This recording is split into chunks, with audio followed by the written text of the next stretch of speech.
Бұл видеода біз Чаргав ережелері туралы айтатын боламыз.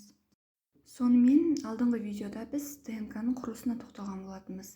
ДНК бізде екі тізбектен тұрады, және де сол екі тізбек бізде сутектік байланыстар арқылы байланысады. Сутектік байланыстар бұл тек азоттық негіздердің арасында жүреді, яғни бұл жерде аденин тек қана тименмен байланыса алады, ал гуанин тек қана цитозинмен байланыса алады. Бұл процесс бізде комплементарлылық деп аталады. Енді осы тұстан Чаргав ережесіне тоқталайық. Чаргав ережесі бойынша, егерде аденин тименмен ғана байланыса алатын болса, онда аденин мен тименнің мөлшері тең болып табылады. Ал гуанин бізде цитозинмен ғана байланыса алады, сондықтан да гуанин мен цитозиннің мөлшері тең.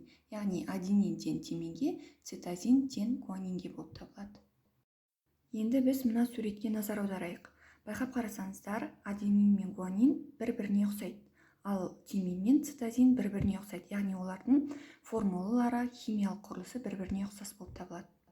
Аденин мен гуаниннің ұқсастығының негізгі себебі олар пуриндік негіздерге жатады.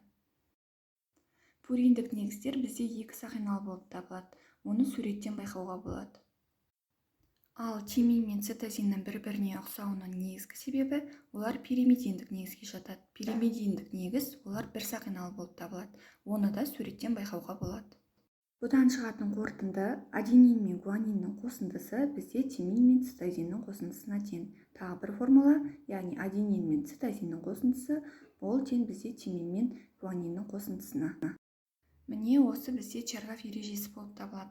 Енді Чаргав ережесіне байланысты берілетін есептерге тоқталайық. Есепке назар аударайық. ДНК молекуласында жалпы нуклеотид санының 20%-ын аденин құраса, онда цитозин қанша молекуласын құрайды? Есеп бойынша аденин 20%, ал Чаргав ережесіне сәйкес аденин мен тимин бізде комплементарлы, яғни тең, сондықтан да тимин де бізде 20% болып табылады.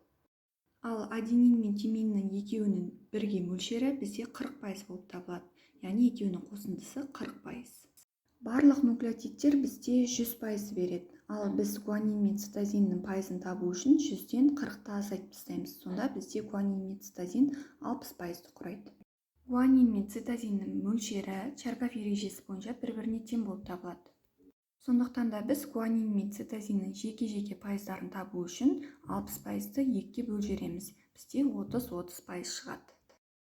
Сонымен есептің жауабы цитозин ДНК молекуласының 30%-ын құрайды.